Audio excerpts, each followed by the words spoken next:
January 2014, Cairo, the Egyptian Museum. A worker is cleaning the most famous artifact on Earth. 24 pounds of solid gold, 3,300 years old. The death mask of Tutankhamun. The braided beard, 2.5 pounds of solid gold, separates from the chin. It falls. What happens next will not be made public for over a year. The worker glues it back on with epoxy, cheap, fast-drying commercial epoxy, on the death mask of a pharaoh.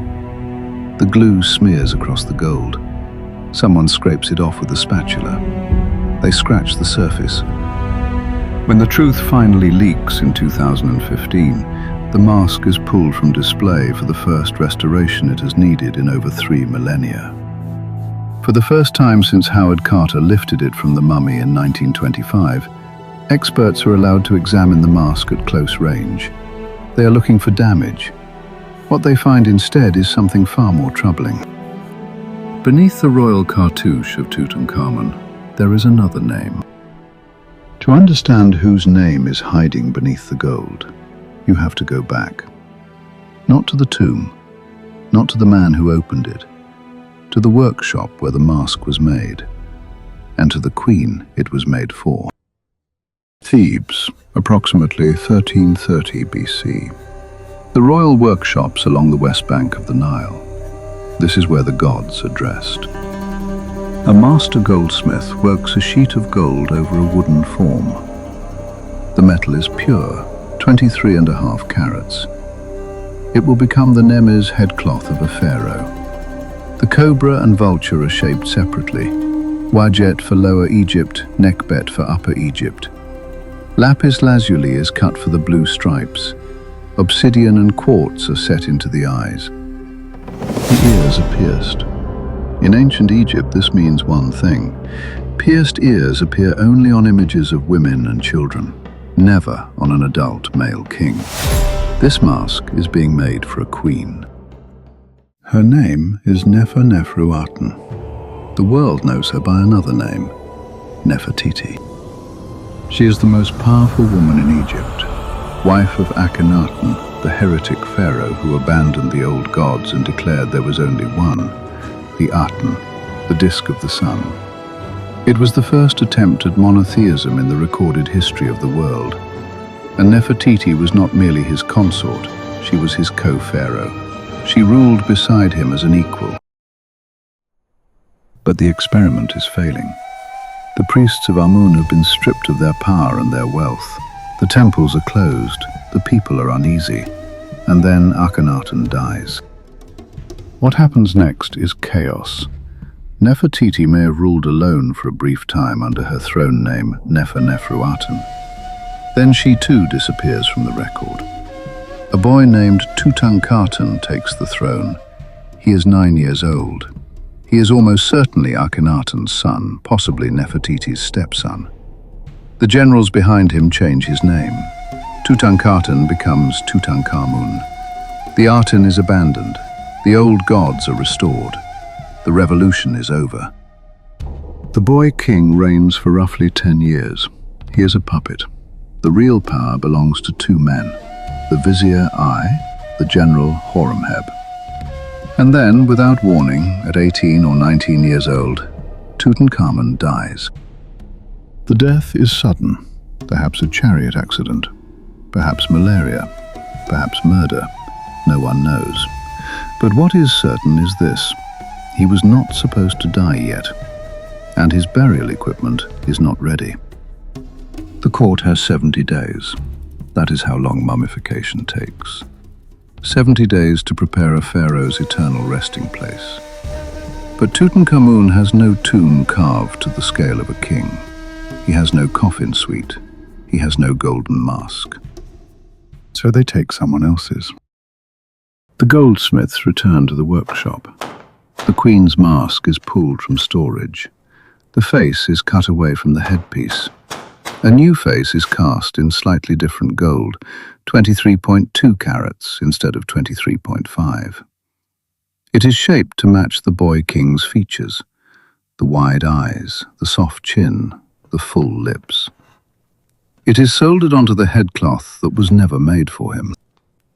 The cartouche on the back is hammered smooth. The name Neferneferuaten is erased.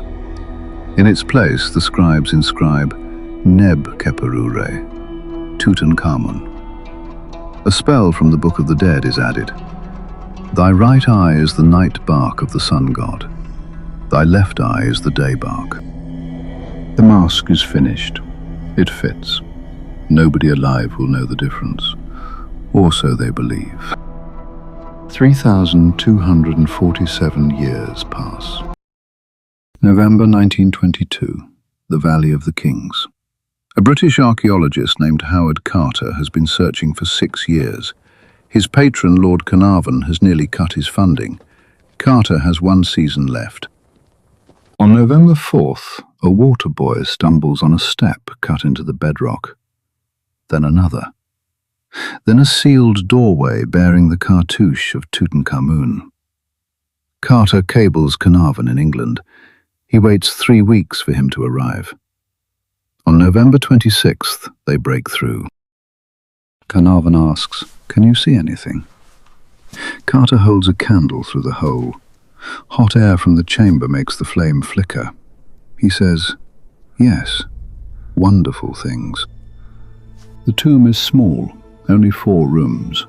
The corridor turns right, a configuration reserved in Egyptian tradition for queens, not kings. But no one questions this, not yet. It takes Carter nearly 2 years to clear the outer chambers.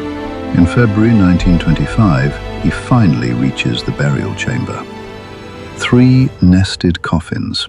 The innermost is solid gold, 110 kilograms. Inside, the mummy.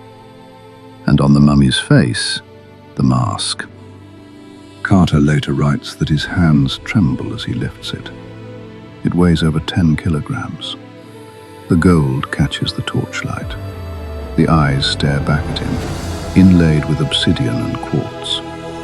He believes he is looking at the face of Tutankhamun. The world believes it. For the next 90 years, no one looks close enough to see otherwise. Within months, Lord Carnarvon is dead. A mosquito bite turned septic.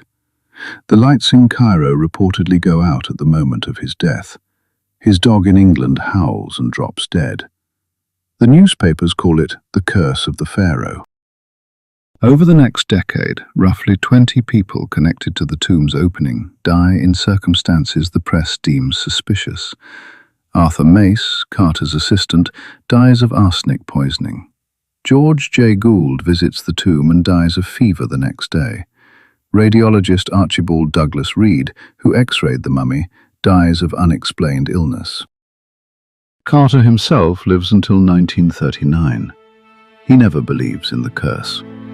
But the curse believes in publicity, and the mask becomes the most reproduced artifact in human history. For decades, the mask sits in its case at the Egyptian Museum in Tahrir Square. Millions pass through. No one is allowed close enough to study the surface in detail. Until January 2014, when a worker drops the beard. The botched repair becomes an international scandal. 8 museum employees are eventually charged. The mask is removed for professional restoration. And during that restoration, Egyptologist Nicholas Reeves is given access. Reeves examines the cartouche on the back of the mask. Under magnification, he sees what no one has seen since the goldsmiths hammered it smooth 33 centuries ago. Ghost text, the faint remnants of hieroglyphs beneath the inscription of Tutankhamun. 3 floating legs of a scarab hieroglyph, offset from the Tutankhamun text above them. The shadow of a rectangular sign consistent with the hieroglyph for beloved. Traces that spell out, unmistakably, the throne name, Ankh-Keperure. This is the name of only 2 people in Egyptian history, Smenkhkare and Neferneferuaten, Nefertiti. The version on the mask includes an epithet linking the owner to Akhenaten. That epithet was used exclusively by the female co-regent. The mask was made for Nefertiti. Professor Joann Fletcher of the University of York confirms independently. The face is a different alloy than the headcloth. The soldering is visible to the naked eye under proper lighting. The pierced ears are culturally inconsistent with an adult male pharaoh. She concludes that the face of Tutankhamun was grafted onto the mask of a queen. But this is not an isolated case. The middle coffin was also recycled. The miniature gold coffins for his organs were made for someone else. Gold bands on the mummy bear altered inscriptions. The gilded statuettes were repurposed. Nearly every major treasure in the tomb was second-hand. A boy king buried in a rush in a queen's tomb, wearing a queen's mask. Surrounded by a queen's possessions, the most lavish burial in archaeological history, and almost none of it was made for him. Reeves goes further. He believes Nefertiti is still in the tomb, behind the walls. Using high-definition scans of the painted plaster, he identifies what he believes are the outlines of two sealed doorways, invisible to the naked eye. Thermal imaging and radar scans detect anomalies behind the north and west walls consistent with open spaces. Egyptian authorities announce they are 90% certain a hidden chamber exists. The Antiquities Minister says publicly, "When we find Nefertiti, it will be more important than the discovery of Tutankhamun himself."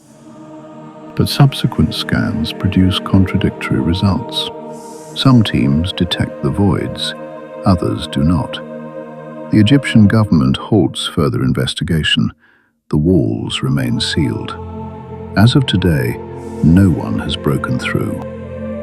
The most famous face in archaeology may not belong to the boy buried beneath it. The mask was made for a queen who changed the religion of an empire. Her name was erased, her face was cut away, her gold was given to her successor. And somewhere, behind a painted wall in the Valley of the Kings, she may still be waiting.